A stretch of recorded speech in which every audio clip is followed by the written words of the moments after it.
It's the autumn, the harvest of 1000 AD, and you're walking across your village, your tún, next to a river, an Ea. It's in southern England, in an area that had formerly been in the Anglo-Saxon kingdom of Wessex. Then you encounter a friend, a freund, and his name is Wulfstan, Wolf Stone. You might stop and greet him with Wes Hal, literally Wes, be, and Hal, well or healthy, so it means be well or be healthy. Or you could add du, which later evolved into thou, Wes du Hal, so literally be thou healthy, Wes du Hal. And Hal evolved into whole, as in complete. It is also the ancestor of the words hail, holy, and heal. But your friend is with his wife, his wife, and her name is Godgifu, later Latinized to Godiva, meaning God's gift. Anyway, as you're greeting two people, you need to pluralize the verb and the adjective. So you say wesathale or wesathihale. Ye was the plural form of you. You and your friend are both ceorls, that is part of the free peasant class, a higher class than the gebur, the serf, or the slaves. Yes, there were slaves in Anglo-Saxon England. So you as a ceor had some status in this rigidly hierarchical society, but you were of a lower status than a thane, a large landowner and the lowest tier of the aristocratic class. After your conversation on engrossing topics such as how the barley crops were affected by the bad weather, the sad news about the priest's wife dying in childbirth, and by the way, this time the vast majority of people worked on the land, then you'd be on your way, or go to church, or to harness your ox, or to churn the butter, or whatever it is you did back then. You say goodbye, except you don't, because nobody said that word for another 600 years. Most likely you'd say something like Farisund for one person, but your friend is with his wife, so say Farathisunde.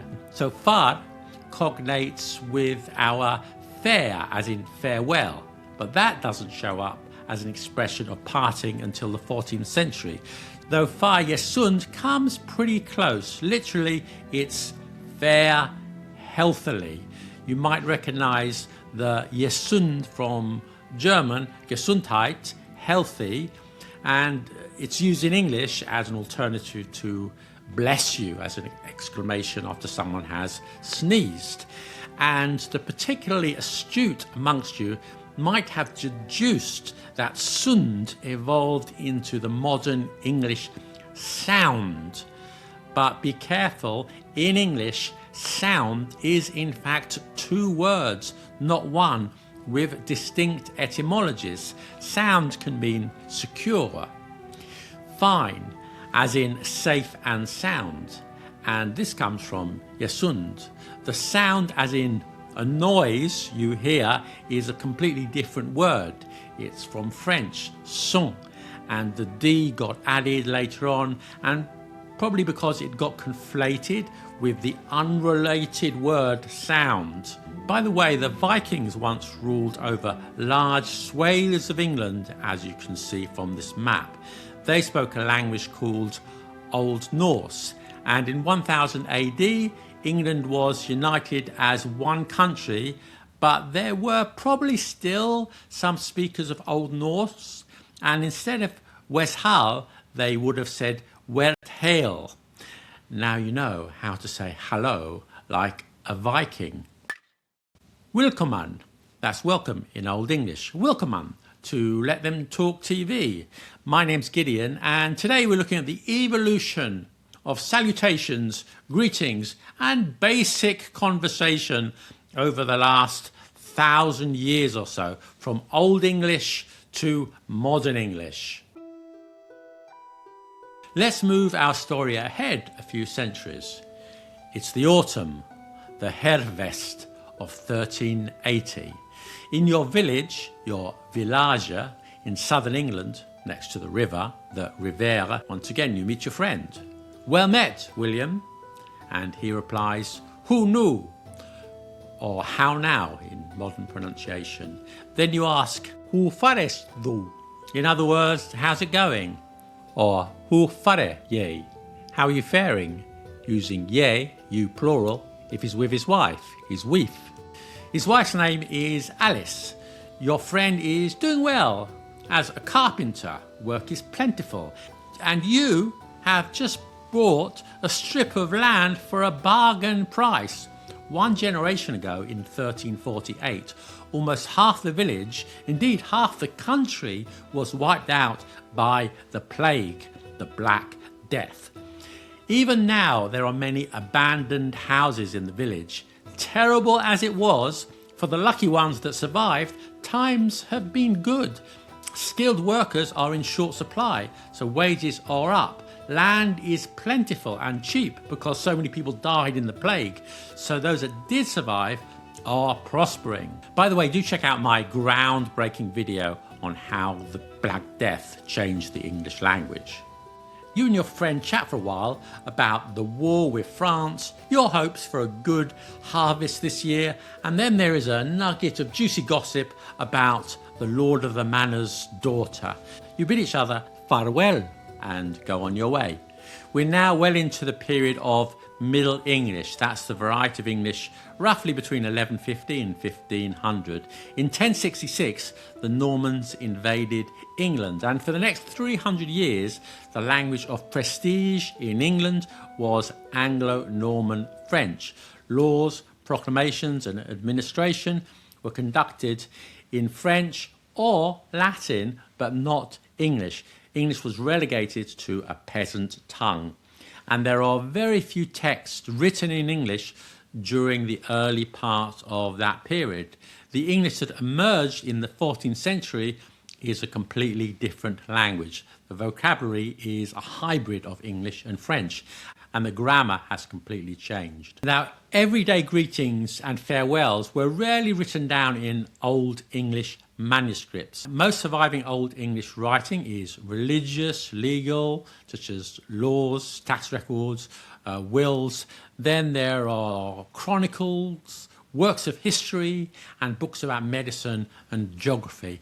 However, scribes didn't write down everyday conversations. They felt no reason to do that. There are poems, such as the classic Beowulf, which is helpful, but on the whole, historians and linguists have to reconstruct conversations from a number of sources, including letters, which include salutations and well-wishing, and translations from various sources, including the Bible. Now, in Middle English, there is that black hole between 1100 and about 1350, but by the mid-14th century, there are tales, stories, parables of everyday folk. There's Piers Plowman in the 1370s, who's the first one to mention Robin Hood. There's Sir Gawain and the Green Knight, written in the mid to late 14th century. But let's look at a few lines of dialogue from Geoffrey Chaucer's Canterbury Tales, written at the end of the 14th century, and which reveal typical greetings of the time. And I'll read it in a modern English that keeps the essence of the Middle English, which I'll put on the screen. This is from the Reeve's Tale. Elaine spoke first. All hail, Simond, in faith. How fares thy daughter and thy wife? Elaine, welcome, said Simkin, by my life, and John also. How now? What do you here? How now means hello, and what do you here? In other words, what's up? Throughout the Middle Ages, greetings often conveyed wishes of good health and well-being. If someone was looking a bit sick, you could ask, Friend mine, what aileth there? Literally, what ails you? Or what's wrong? At a time when life expectancy was much shorter and you could be carried away by an unknown malady at any time, Health worries were a constant fear. And of course, the Black Death had killed half your country. And it was normal to wish someone good health at the beginning and at the end of each conversation. Conversely, you'd curse your enemies with bad health, notably the plague. This is from the Nun's Tale in the Canterbury Tales.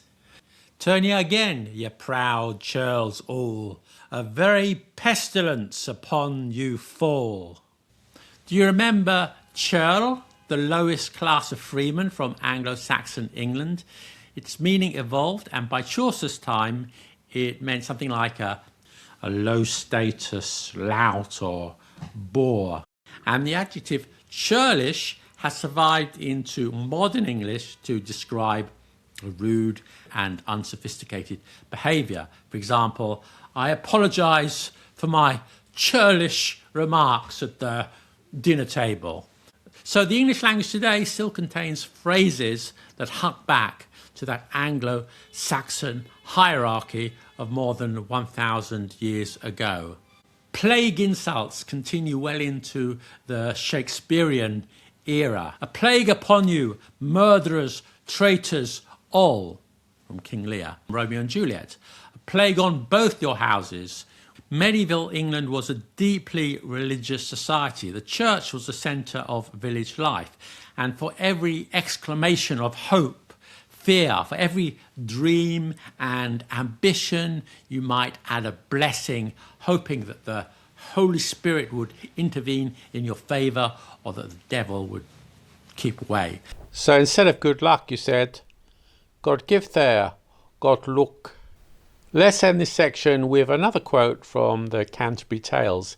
In this saucy scene from The Wife of Bath's tale, she calls upon Jesus to bring her horny husbands who will die young and leave her a fortune. I'll read it in modern pronunciation. Jesus Christ I send, husbands meek, young and vigorous in bed, and grace to outlive them whom we wed. And also I pray Jesus shorten their lives that will not be governed by their wives. It is the autumn of 1580. You're walking in a village in southern England by the river when you bump into your friend William and his wife Dorothy. The name Dorothy, by the way, comes from Greek, Dorotheia, God's gift. Remember that? Ah, Master William, my good friend, what cheer? You see his wife and say, ah, and good morrow, Mistress Dorothy. And William replies, God bless thee, thou art well met.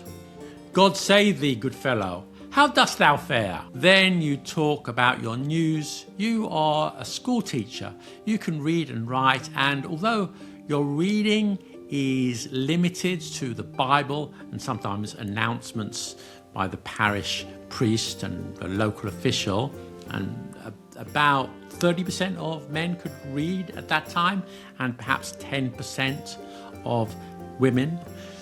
And your friend is a brewer, and his wife helps out making the beer. He can't read much, but as a trader, he needs to be able to read numbers and understand what's written on a receipt or bill. His wife can't read, but she has learnt to sign her name, which she is very proud of. William tells a story of a trip he once took to London as a brewer's apprentice. He walked there and back, which took several days, sleeping by the side of the road. He even went to see a play by a young playwright named William Shakespeare. You are intrigued, but a bit jealous because you've never strayed more than a few miles from the village. After your pleasantries, you say goodbye. Farewells often included blessings, wishes for God's protection. So, for example, you could say, God keep thee, friend, and fare thee well, Mistress Dorothy. Now, back to the first line of the conversation. Ah, William, my good friend, what cheer? What cheer evolved into watcher and is still used today in London and some parts of the south of England, and I talk more about regional greetings in Britain in this video here, so do check it out. Now here are a few more greetings from Shakespeare's era, the Elizabethan era. If you wanted a greeting for the time of day, you could say good morrow, meaning good morning, or good day, good even in the evening. We still don't have goodbye in that era, but you might hear adieu. It's from French, but pronounced adieu, not adieu, as in French, as is clear from these rhyming lines from Shakespeare's As You Like It. If sight and shape be true, why then, my love, adieu. Shakespeare uses adieu 96 times in his plays, and traditionally it was the person that left that said adieu, and the person that stayed said farewell, though this wasn't always respected. Adieu might imply that you won't see the person for a long time, or even never again, though not necessarily. This is from Romeo and Juliet. Juliet, on Thursday early will I rouse ye. Till then, adieu, and keep this holy kiss. Master William, my good friend, what cheer? So notice we use master, which you could use normally with a surname, but you could use with a first name too. And it was a polite way of speaking to a man or about a man. And mistress, somebody plus the name, was a polite way of speaking to a woman. And you've probably deduced that these evolved into Mr.